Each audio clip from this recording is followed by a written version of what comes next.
Pemirsa, Anda kembali bergabung bersama kami dalam Forum Today's Dialogue. Saya akan lanjutkan ke Pak Faiza. Pak Faiza, sebenarnya dalam jalur diplomasi ini apa saja sebenarnya sudah diupayakan? Yang kita ketahui Dewan Keamanan sebenarnya sudah mengeluarkan resolusi.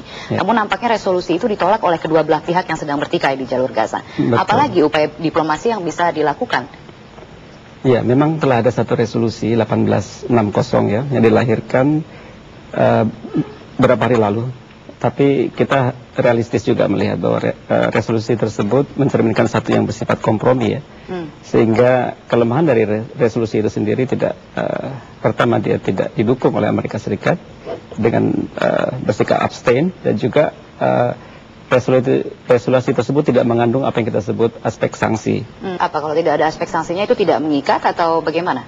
Tidak ada satu tekanan sehingga pihak-pihak yang bertikai dipaksa untuk segera menghentikan konflik bersenjatanya. Tapi salah satu elemen lainnya dari resolusi tersebut juga mengkaitkan proses damai terhadap peran mediasi yang dimainkan oleh Mesir. Apa yang dilakukan oleh Mesir saat ini? Seberapa jauh artinya kan Mesir bisa sukses untuk artinya melakukan gencatan senjata antara Hamas dan juga Israel?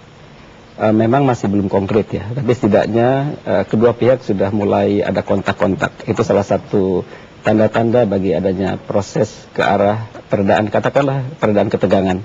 Tapi sementara waktu korban terus berjatuhan, ya apalagi bisa yang dilakukan? Itu dia Mbak, yang maksud saya tentang harus melakukan reformasi diplomasi, etika diplomasi internasional. Anda melihatnya Indonesia seharusnya seperti apa? Ya, ini akan berapa lagi bangsa yang akan jadi korban kearogansian Amerika dan Israel. Irak sudah kita lihat, Afghanistan sudah kita lihat. Kemudian sekarang Palestina. Dan Palestina ini bukan yang pertama kali, itu udah kesekian kali, berapa kali mereka dibantai dan dibunuh. Lebanon sudah kita saksikan.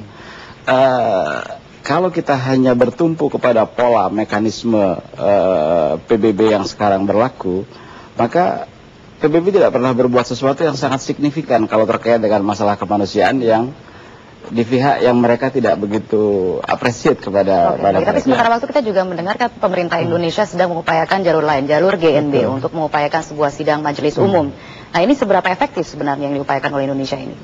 Ada satu hal lagi yang juga penting yang kita lakukan, bagaimana menggiatkan sidang di Dewan Komisi HAM. Dewan HAM ini akan kemudian menjadikan satu tekanan yang sangat mendasar. Karena kemudian apa yang dilakukan Israel berkelanjutannya, tindakan keji yang dilakukan di sana menjadi sorotan internasional yang mengglobal. Pak Ismail, bagaimana? Itulah yang tadi saya katakan bahwa untuk korban kita sudah memberikan ya bantuan obat-obatan, makanan, ya relawan medis dan sebagainya gitu. Tapi untuk yang melakukan penyerangan kita belum melakukan apapun yang cukup berarti untuk menghentikan penyerangan itu. Nah, seluruh usaha diplomasi, saya pikir dengan keluarnya resolusi 1860, itu sudah membuktikan bahwa itu nggak ada gunanya sama sekali menghadapi Israel. Bukan kali ini saja Israel itu mengabaikan resolusi, udah puluhan. Sejak tahun 90 kalau tidak salah itu lebih dari 60 resolusi mengenai Israel dan Palestina itu yang dicuekin oleh Israel. Apalagi kita percaya bahwa diplomasi itu masih melihat track record Israel yang tidak pernah mengabaikan hasil diplomasi, resolusi atau apapun namanya gitu. Nah, disinilah kenapa Hizbut Tahrir itu berulang kali mengatakan bahwa satu-satunya bahasa yang dipahami oleh Israel adalah bahasa perang. Bahasa perang. Karenanya maka saya ingin meneruskan, karenanya maka cara efektif untuk menghentikan agresi ini adalah dengan kekuatan perang juga. Disitulah maka Hizbut Tahrir menyerukan kepada negara-negara OKI untuk mengirimkan pasukannya ke sana. Ini satu langkah yang belum pernah dicoba gitu. Tapi pada kenyataannya belum ada respon sama sekali juga kan dari negara-negara di Liga Arab. Itulah masalahnya. Kenapa kok tidak ada respon seperti itu sementara kita saksikan setiap hari korban berjatuhan, anak kecil, wanita, orang tua di sana menjadi korban dan kita tidak melakukan apa-apa. Atau mungkin karena memang kekerasan sebaiknya tidak dihentikan dengan kekerasan tapi lalu dengan cara apa? Dengan cara apa? Dengan negosiasi.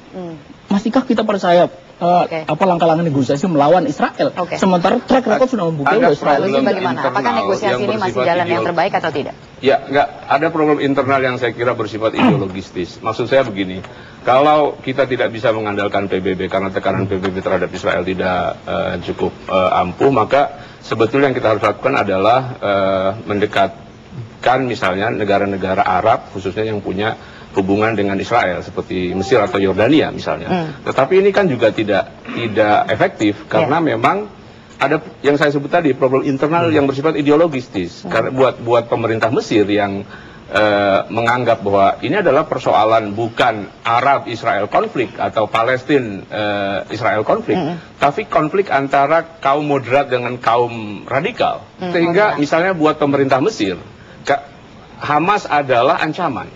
Gitu. Hamas adalah ancaman sehingga mereka tidak all out untuk tapi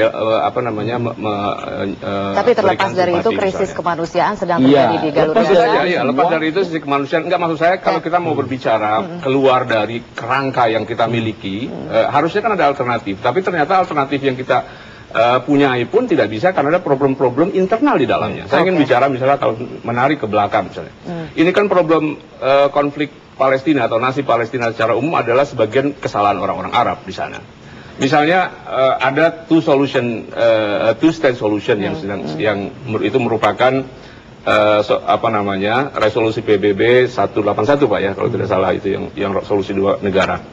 Waktu itu kan yang menerima Israel tapi orang-orang Arab semuanya menolak gitu. Yasser Arafat, PLO dan sebagian masyarakat Arab menunggu 40 tahun, yaitu pada tahun 1988 ketika PLO otoritas Palestina mendeklarasikan negara Palestina yang secara tidak langsung mengakui keberadaan negara Israel. Mereka harus menunggu 40 tahun. Kenapa tidak sejak awal, sejak tahun 1947 misalnya menerima solusi itu? Kalau mereka menerima, baik pihak Palestina maupun Israel menerima solusi dua negara, mungkin sejarah konflik atau sejarah Palestina, sejarah umat Islam modern secara umum saya kira akan berubah. Kalau kenyataannya tapi kan itu tidak terjadi. Artinya sekarang apa yang harus dilakukan sekarang ini untuk menghentikan setidaknya apa yang sedang terjadi di jalur Gaza saat ini? Mungkin saya ke Pak Lutfi Hasan. Saya tadi agak terkejut dengan pernyataan pola politik zaman dulu ya, atau jadul gitu. Ekstrem kanan, ekstrem kiri. Saya rasa itu sudah out of date yang ini ya. Sekarang ini adalah ada logika militer, ada logika diplomasi, ada logika kemanusiaan. Ini jangan dicampur aduk. Kalau logika kemanusiaan dan charity yang ada, sekarang kita harus gerak cepat untuk menyelesaikan apa yang menjadi korban. Sementara silahkan para diplomat kita dengan beragam mekanisme dan etika diplomasi yang melakukan apapun yang bisa mereka lakukan. Sementara di lapangan, mana ada Israel mau menyerahkan dengan sukarela, dipanggil orang-orang Arab, ini negeri kalian, saya berikan kemerdekaan buat kalian. Jadi Anda sebenarnya pendapat gitu dengan yang dikatakan oleh HTI? Di Indonesia sekalipun kan tidak pernah begitu. Negeri ini dibebaskan dengan darah, negeri ini dibebaskan dengan kekuatan. Tidak ada ceritanya negeri dijajah lalu diserahkan dengan sukarela. Jadi ini tersendiri logika militer di lapangan ini. Logika diplomasi ada alurnya. Saya boleh komentar. Dan diplomasi kita ini kan menganut total diplomasi, harusnya seluruh elemen dan seluruh variabel yang ada digunakan sebagai bahan untuk mempressure negeri-negeri agar ini segera bisa terselesaikan. Gimana Pak Faiza? Menarik. Dalam hal ini kita harus realistis ya. Masalah Palestina kita lihat dalam kerangka bukan pertentangan antar agama sebenarnya. Kita melihat sebagai satu wilayah yang masih terjajah yang belum mendapatkan kemerdekaan setelah bangsa-bangsa lain masih terjajah. Jadi sikap politik kita sudah cukup jelas bahwa masalah ini adalah masalah penjajahan dan kita berjuang bersama untuk membantu membebaskan Palestina. Dan kemudian kalau kita lihat bagaimana kita mengkombinasikan sikap politik kita dalam perkembangan kasus ini, kita berjuang melalui forum diplomasi, kita secara real menyampaikan bantuan kemanusiaan. Dalam konteks peredam ketegangan, kita sudah juga menyampaikan satu usulan bagi penempatan tenaga monitoring untuk memonitor apabila kejahatan senjata terjadi. Tapi itu tidak direspon? Itu satu proses ya. Kita tidak bisa apa yang kita kehendaki segera terjadi, tapi itu merupakan satu proses.